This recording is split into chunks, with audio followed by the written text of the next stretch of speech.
To a curious monkey like George, each morning meant a new surprise the moment he stepped outside. Some mornings, he didn't even get that far. Oh, hey, guys. Meet Goliath. He just moved into the building. His owner has a guest who's allergic to dogs, so Goliath is helping Hundley and me in the lobby today. If you called blocking the elevator helping,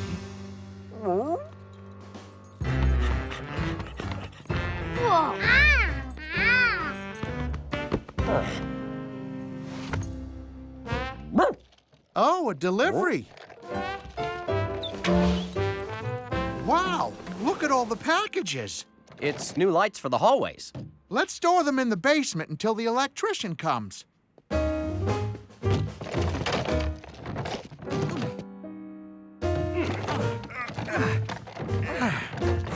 Oh, Hundley, could you get that?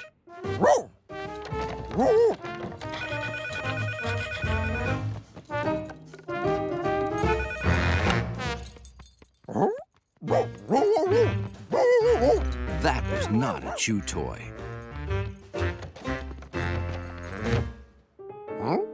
Thanks, Goliath. Hello? Goliath could reach really tall places. Hundley wondered if the doorman's job would be easier with someone like Goliath. He could put mail in the high mailboxes and take it back out again. He could call elevators. He could probably even put the star on top of the Christmas tree. No problem. Bye. Thanks, Goliath.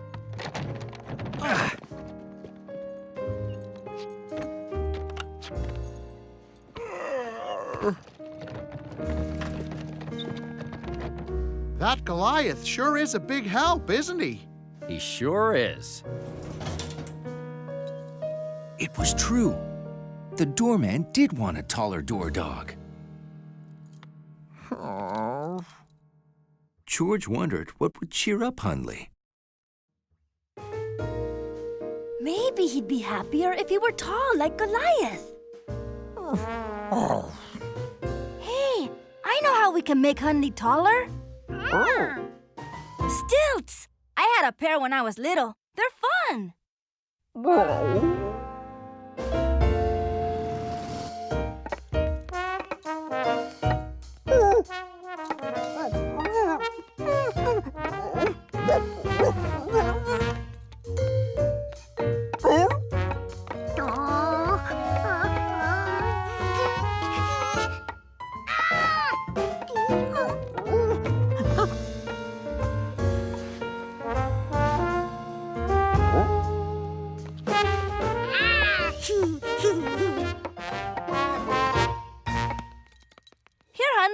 Try. Then George realized dachshunds couldn't use stilts. They didn't have hands to hold on to them. If only they made stilts you didn't have to hang on to. What do you know? They did. All George needed were dog shoes with platform soles.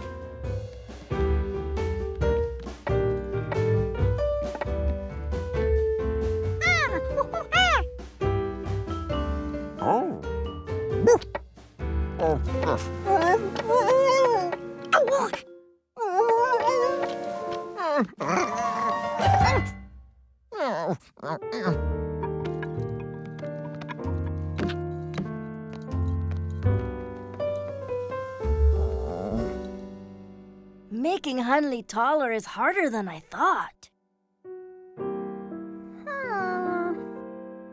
Marco was right. Maybe they could find another way to make him taller to cheer him up.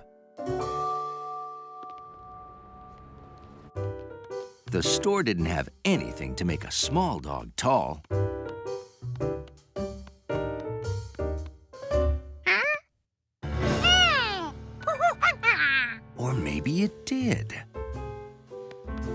Hundley was small on the outside, but Hundley's spirit was as big as the biggest dog. Maybe if he could see himself as big, he'd feel big again.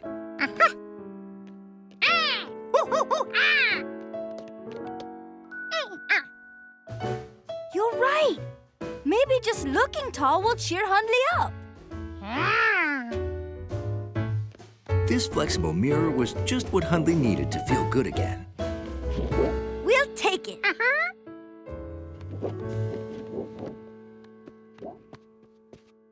Hundley, come look.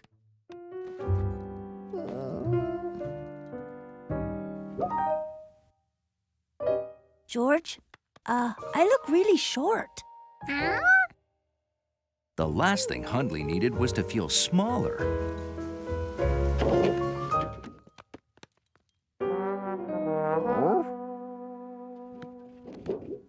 I don't understand. We look tall in the store, but short here.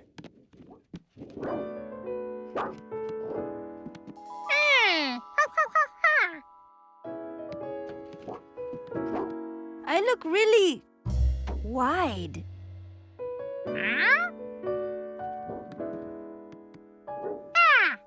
That's weird.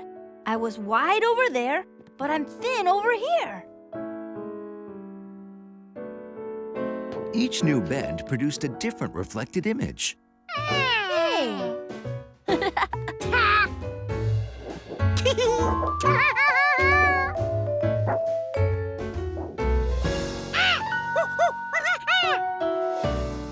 And one seemed perfect to make Hundley feel taller.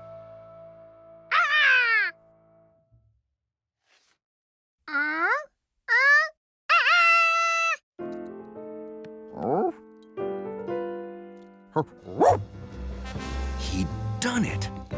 The monkey had made him taller.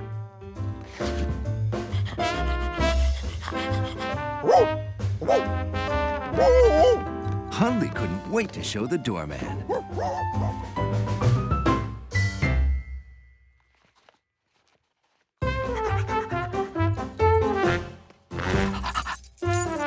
Hey, Hundley. Welcome back. I was really worried about you. I seem to have forgotten my keys. Can you let me in? Absolutely. Huh. My keys were right here. Where'd they go?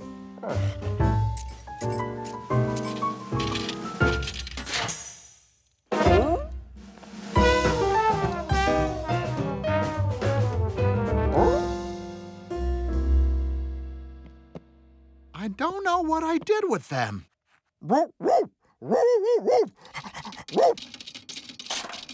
Did you find them? It's closed. They wouldn't fall through there. Hundley, look what we've got. Hey, what's going on? The doorman lost his keys.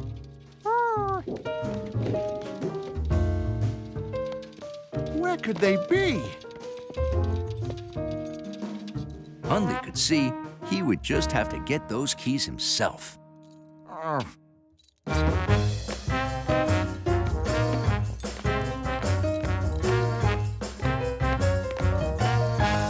The keys were up there somewhere. The boxes for the new light fixtures made a great stairway.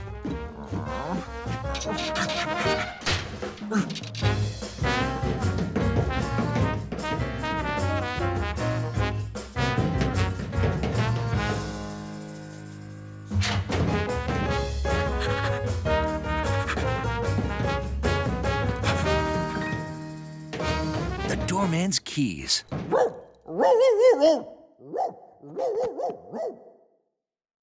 Huh? Hundley, what are you doing down there? My keys! You really saved the day, Hundley. No kidding. There's no way a big dog like Goliath could have gotten in that itty-bitty space. Hundley, watch the desk for me, will you?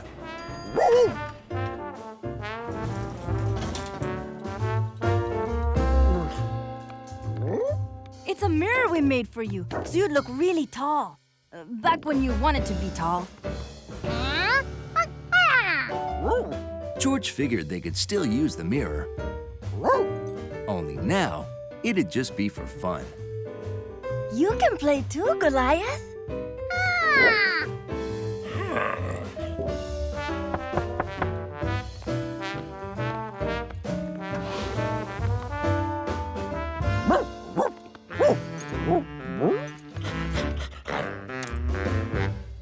That's real teamwork. There are good things about all different sizes. And with the new mirror, changing sizes had never been more fun.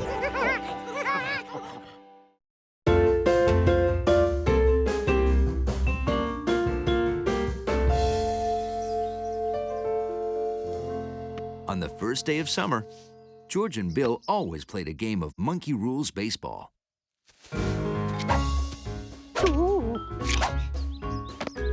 Okay, 3 balls and 2 strikes. So here it is, the pitch that will decide the entire game. Ready?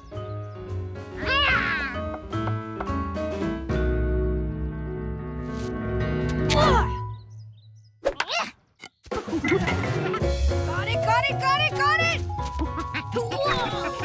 Don't got it!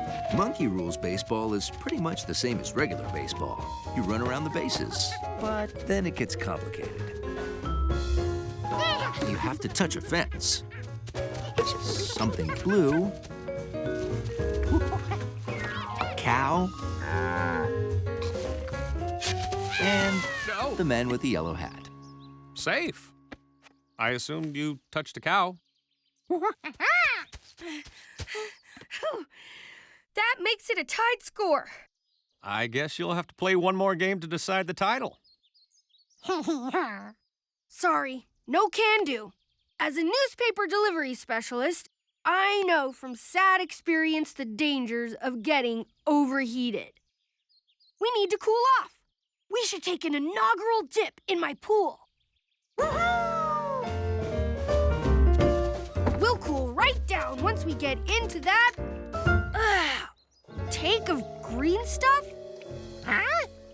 Algae! A city kid like you probably doesn't know this. But even though algae looks like grass, it's actually a lot of tiny organisms that grow in the water. Guess I should have covered the pool last fall.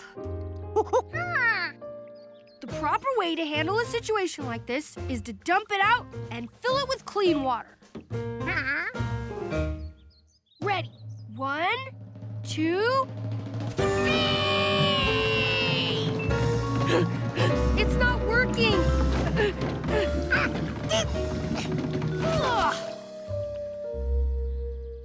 You lift the bottom, and I'll pull the top to flip it over.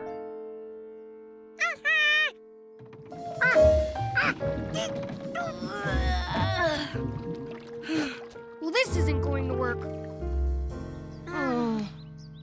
We need a bulldozer to turn this over.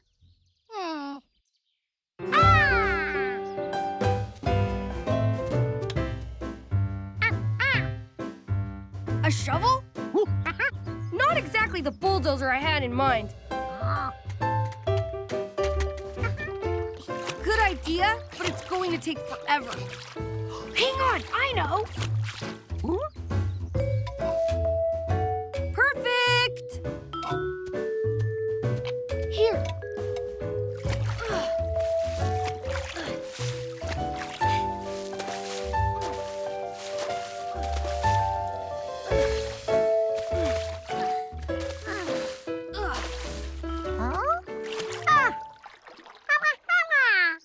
We've only emptied that much?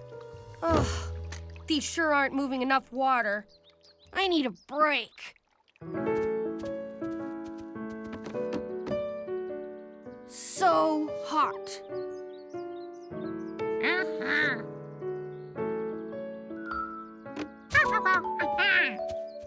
Good idea. The shade is a lot cooler. I'll pour some lemonade.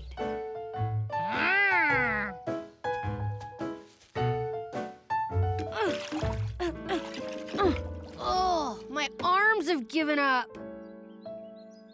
I know!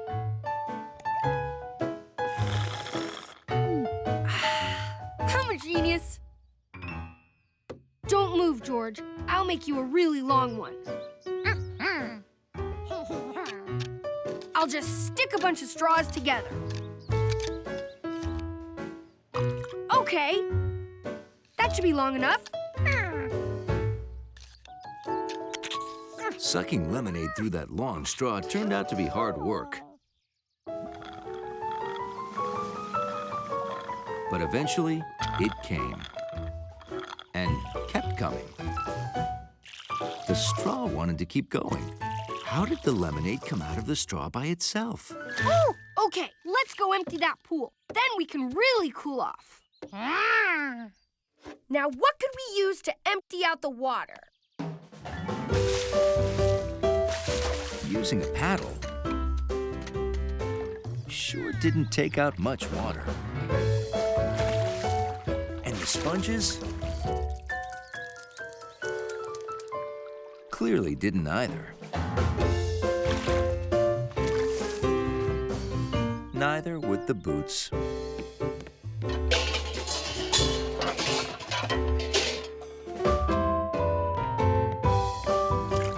And hands weren't much better.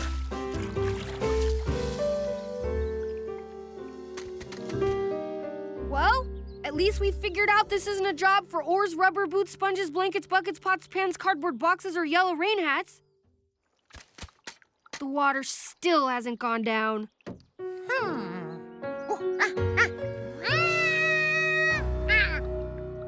Yeah, something really big ought to do it.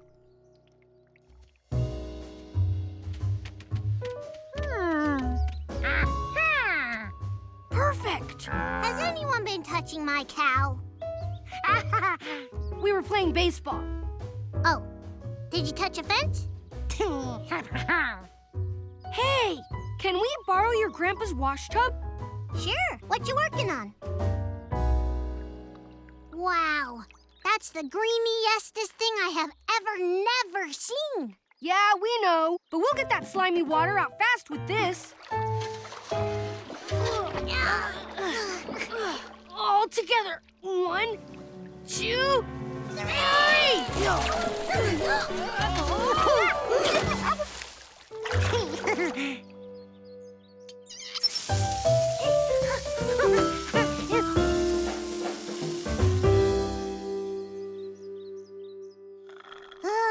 That was the hardest I've worked in my whole entire life so far today. The hard work had made George thirsty, but he wasn't sure he trusted that straw.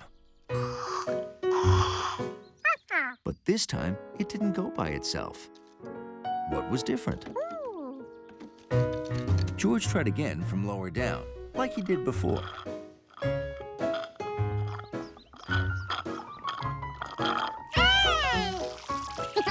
Hey, George invented an automatic straw. Oh, you have the straw below the pitcher and gravity is pulling the lemonade out.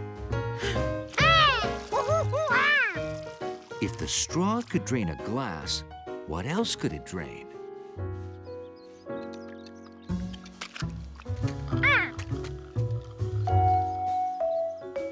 Is George gonna drink the pool? George, don't drink the pool! George wasn't going to drink the pool. He was going to drain it. It's emptying itself! We did it! Yes! How fast is it emptying? I think we need a bigger straw.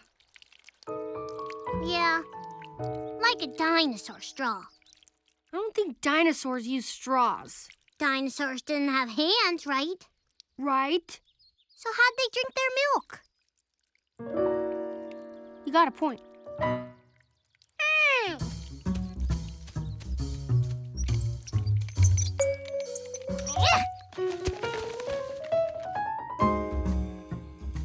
All George had to do was get the end of the hose below the water level, suck the water in, and then let gravity take over. But sucking water out of a hose was a lot harder than sucking it out of a straw. Too bad we don't have a dinosaur. A dinosaur would have that pool empty in a second.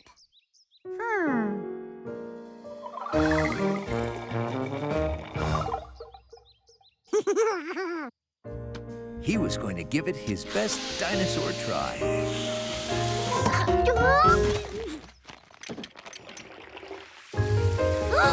It works! Of course! You were below the water level and gravity pulled the water out.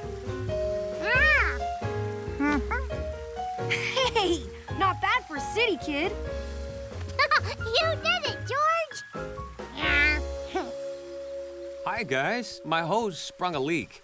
Mind if I use yours, Bill? I gotta water my plants. George had one more idea.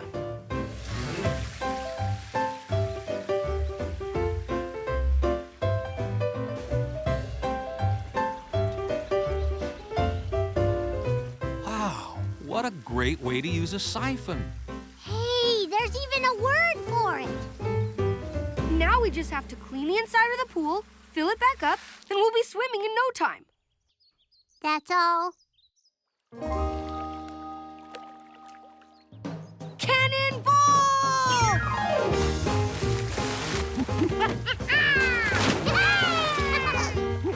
The water was cold and clean. So with a little help from a siphon, summer went swimmingly.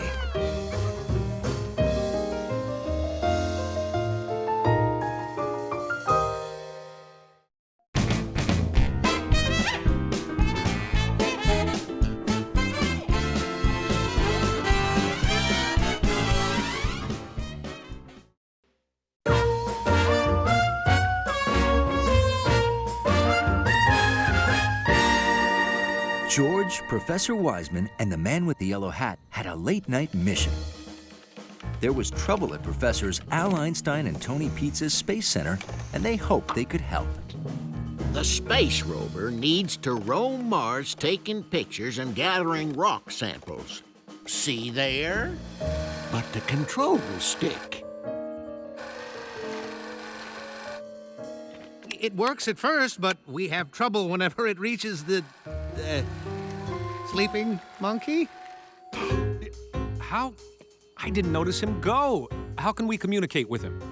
There's only one way, and it's through that door.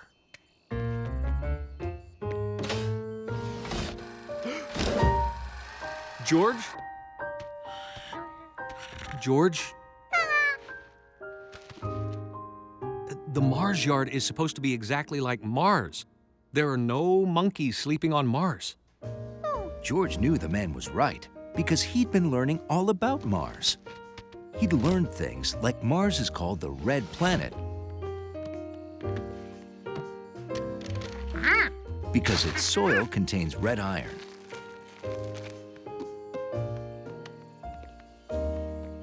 Sorry. George was so excited about seeing the Mars rover launch, he couldn't sleep at all last night. I'm afraid there's not going to be a launch if we don't solve this problem. It's stuck again. Well, but why? Are you chewing gum? Oh, how impolite of me. Anybody want some? Spinach and broccoli flavor? Ooh, yum. Now, you know there's no gum chewing in Mission Control, Einstein. Sorry, pizza.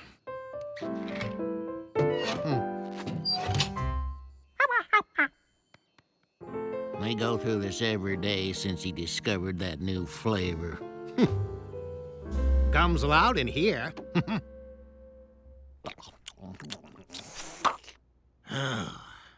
We must figure out what is causing the rover's controls to stick or cancel the launch. Well, since Mars is very different than Earth, is it possible the controls wouldn't stick there?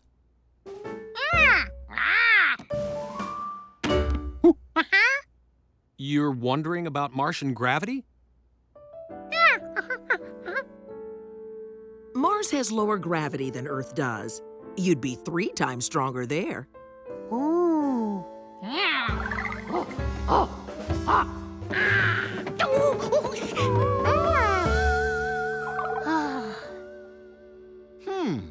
If the pull of Earth's gravity is causing the sticking, it might not stick in Mars' low gravity.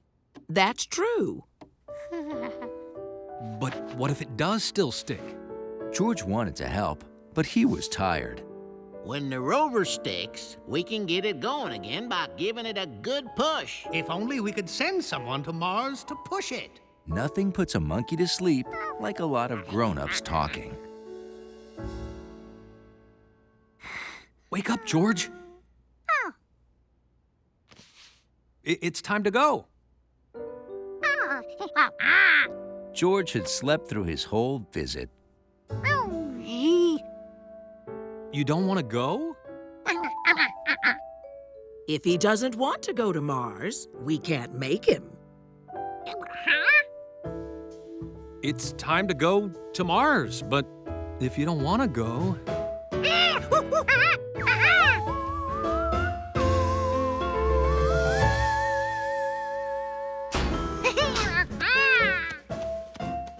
Ooh, ready to be the first monkey on Mars? It's an important mission, George. If the rover sticks, your job is to give it a good push.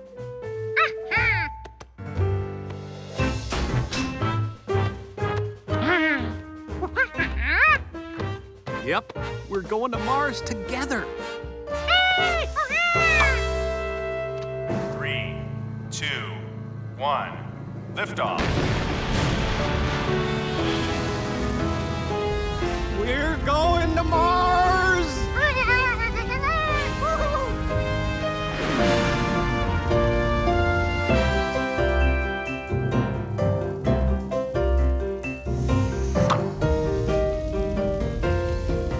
Normally, it takes 8.5 months to reach Mars from Earth.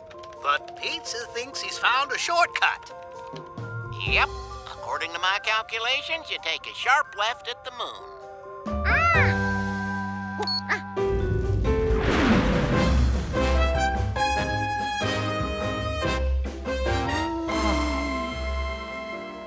Nice shortcut.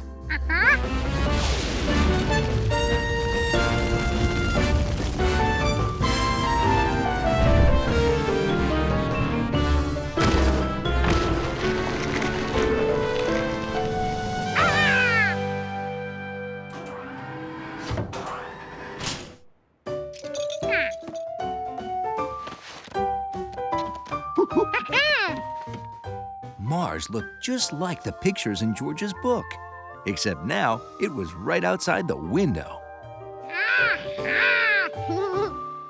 George, get down. The rover is going to deploy. George didn't know what deploy meant. Lord! And then he found out. The rover drove away with George! No problem. Just use the remote control to bring it back. I can't find it. Oops, I think I left it sitting on the rover. My mistake. George was on an out-of-control Mars rover. He had to stop it.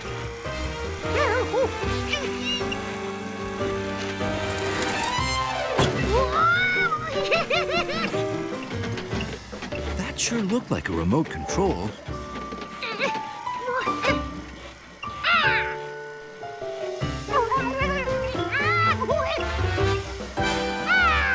It was the remote control.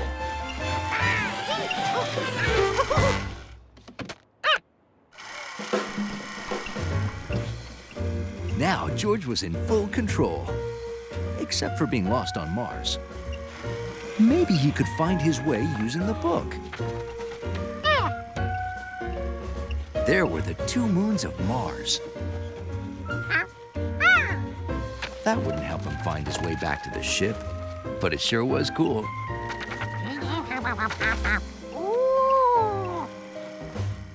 He reached the Valles Marineris. It looked like the Grand Canyon, but much bigger than any canyon on Earth. He also found the Olympus Mons, the highest volcano in the solar system. Ooh.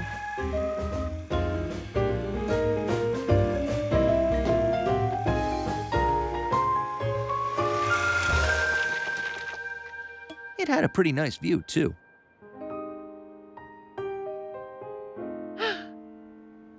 He'd found the rocket. Now all he had to do was drive there.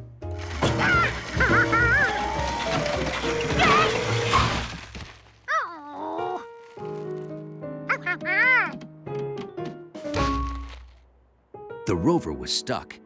He had to give it a good push to get it going again. That was his mission.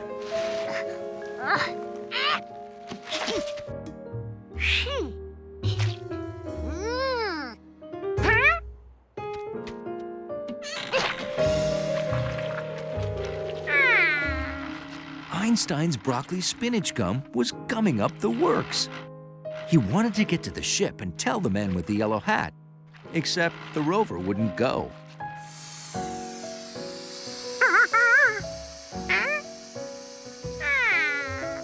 Luckily, he remembered he was 3 times as strong in Mars' low gravity.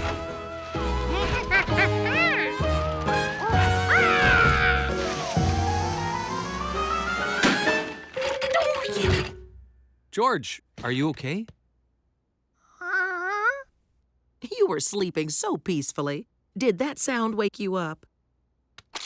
I blew a bubble and it popped. Then George realized why he was dreaming about gum.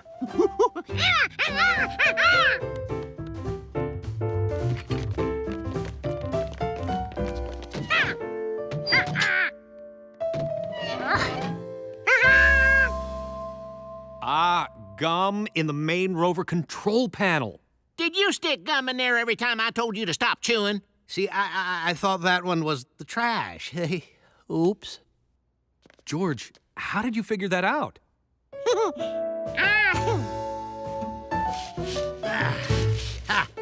All clean. It works. We're ready to launch. 7 seconds and counting. 3, 2, 1. Liftoff.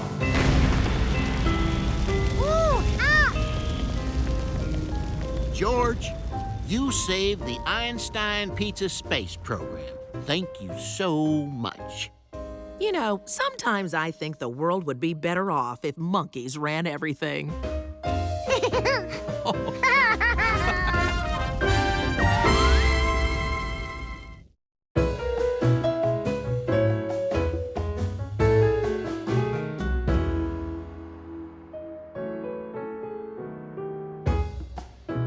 It was Marco's grandmother's birthday, and Marco was planning a big surprise dinner. He had an assistant to help out. Unfortunately, his assistant was a monkey. Don't worry, George. It's just the masa. We have more. See, masa. You know, cornmeal. That's what I use to make Marco's famous tortillas. See, there's lots of... Uh-oh. I thought we had more. If there was one thing George knew how to do, it was to fix things. This was the first time he'd broken food, but he knew where food came from. The store. Masa? Oh, I am so sorry. I just sold my last bag. But I promised my grandmother I'd make tortillas for her birthday. She was so excited. Plus, it's the only thing I know how to make. Hang on. I think you're in luck. The delivery man is here. Hey, it's Uncle Enrique. Uncle Enrique, it's Grandma's birthday. Your abuela's birthday? Muy fantástico. You're going to make your famous tortillas, of course. Of course. Ah. Only... Huh? Only? we're out of masa. Oh, no. No masa, no tortillas. But it turns out you're in luck. You have masa on your truck? Do I have masa? Come on, do I have masa? No, actually I don't. But I know where you get some. Yay! We'll have your masa en un momento. You're not going to believe this warehouse. Sí. That's where packaged food in the store comes from. Trucks like mine get food from warehouses like this and deliver it to grocery stores all over the city. Boys, prepare to be amazed. Wow! It's one of the biggest warehouses in the city. It has everything. If they don't have masa, nobody does. Don't got it. What? Sorry. You're telling me that in this whole entire warehouse there isn't one bag of masa? Not one? I've had calls all week. Still waiting on a shipment. Unless... We had a pallet that came down one bag short last week. I think maybe it fell off up there. All the way up there? If anyone was an expert on up there, it was George. Hey, lucky one of us is a monkey.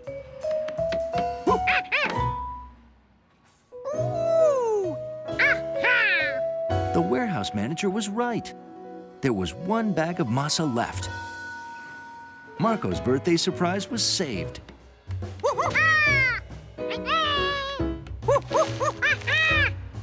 George, you did it! Wait, George, don't try to climb down with the bag in your hands. Just toss it. Toss it to me. Just toss it down. I'll catch it. Just toss it. I'm ready. Let her rip. Watch out! What? Oh, so sorry. I was talking to... Can't see.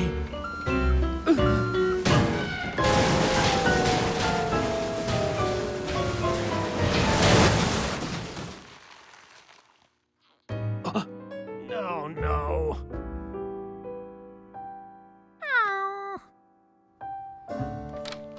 That was not good. I can't believe it. Your abuela is going to have a lousy tortilla-less birthday, and it's all my fault. Sorry to tell you this, George, but a crumpled old bag makes an awful birthday present. George had found a picture of something that looked like a factory. Could that be a clue? Hey, that must be where they make it. George, you're right. And there's even an address for the mill. We're saved.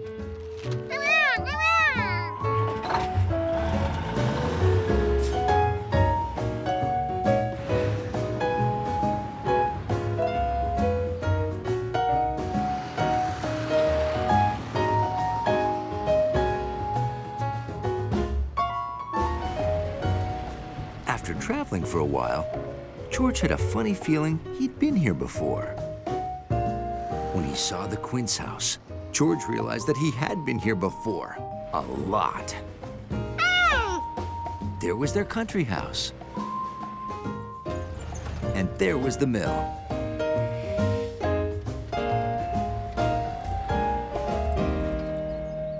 Here we are.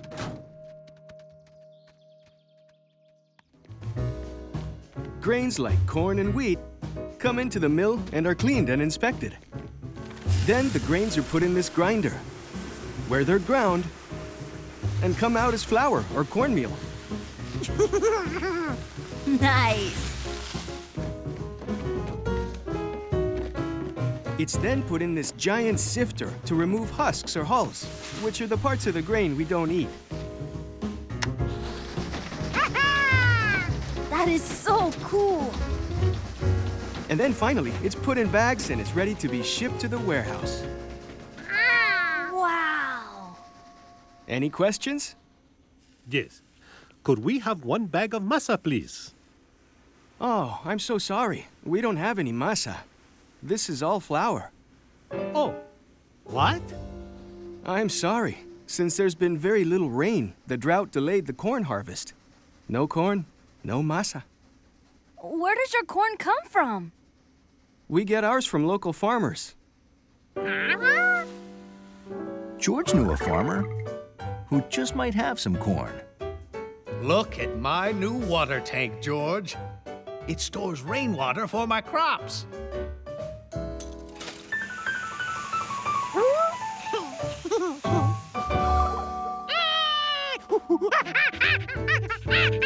What? What is it? George pointed the way to Rankin's farm. This is wonderful!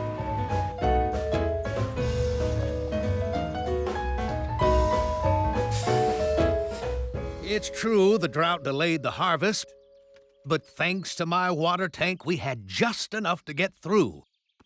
I've been harvesting all day.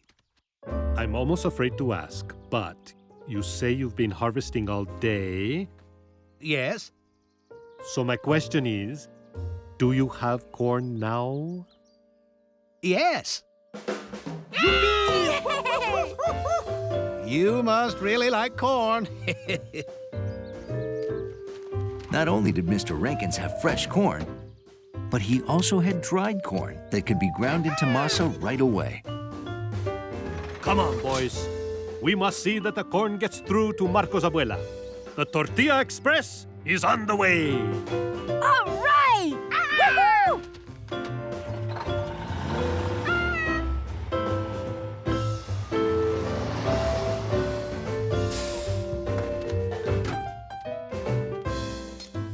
So they took the corn to the mill, where it was ground into masa and put in bags.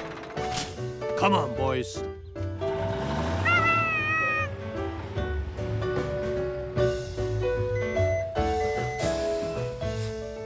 Then they took the bags to the warehouse, where they were packaged for the stores.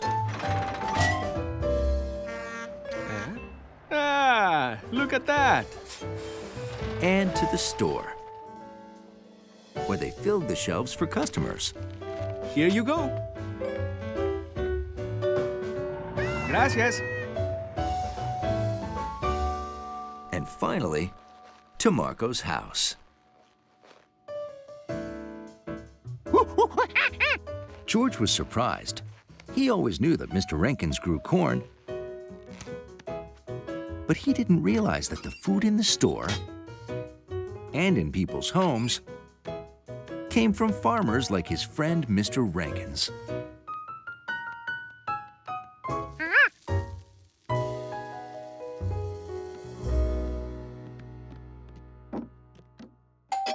She's here!